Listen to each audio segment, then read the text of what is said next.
Okay, hello. I'm Rebecca Hackoff, And I'm Claudia Bermudez, and and we together are we're Joyful Joyful Disruption. Disruption. And we're excited to help you see the landscape a little differently. And when we're talking about landscape, we're talking about classroom and school ecologies. And so we know that over the past couple of years, all educators have made truly impossible things possible. And also, it shouldn't have to be that hard.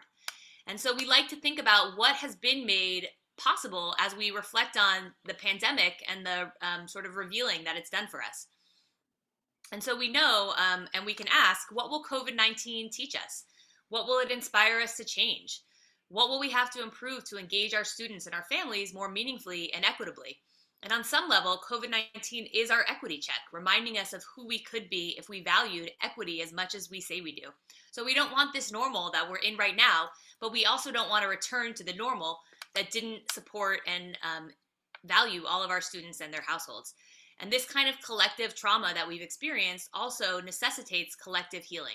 And Audre Lorde reminds us that without community, there is no liberation. And so the best way we can do this is by being in community with each other, naming the thing, and making changes. So we've had this pretty epic disruption and have been stretched really further than we even knew was possible. And so we have to ask, what's next? And we believe, and this is beautiful art by Chiara Francesca, who tells us that we will grow just futures. And so after these 2 years, more than 2 years at this point, we can ask, what do we consciously leave behind? And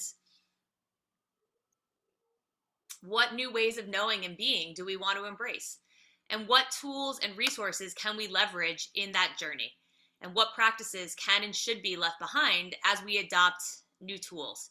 And Dr. Chris Emdin tells us that this right now is the season for educators of all types and in all disciplines to claim power and to teach youth to do the same. And if we really imagine, we can imagine a school system that's designed for students' complete self-actualization and how young people would emerge from their time within such a school system fully aware of their greatness and infinite potential. Because true knowledge of self, society, and the world exists when we open our eyes to the genius that each and every student possesses. And the ideal learning environments re-engage parts of the self that have been deactivated and often devalued in pursuit of book knowledge. And of course, we value book knowledge, but not at the expense of the humanity of our students. And so we offer a new lens. Yes, we've had a disruption, but how can we, instead of having something happen to us, how can we seize our agency and our power to enact joyful disruption? And that joyful disruption really requires putting on our joyful disruption lenses and seeing the landscape differently.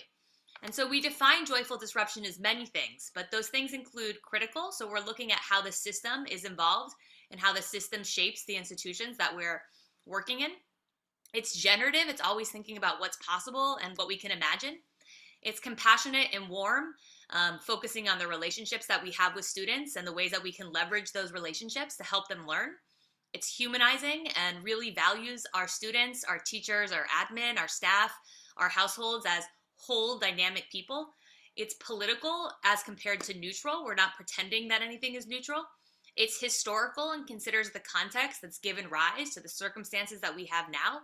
It's instructionally intense, asking students to really participate and take agency in their learning and making sure that teachers are creating engaging learning experiences. And it's love soaked. It's always, always filled with love and driven by love. And ultimately, it creates anti-racist and anti-biased experiences for everyone who's involved. And of course, it would be awesome if we just had this joyful disruption and it existed on its own. But in actuality, joyful disruption is in tension with what we call subtractive deep structures of schooling and instruction. And so what do we mean by that? We mean many, many things, but before we dive into the details of that, we want to just remember that joyful disruption is not a checklist. And so as you start to hear some of these things that we're pushing back against, know that it's not easy and it's not simple. In fact, it's a reiterative, challenging, humbling, love-soaked, reflective practice.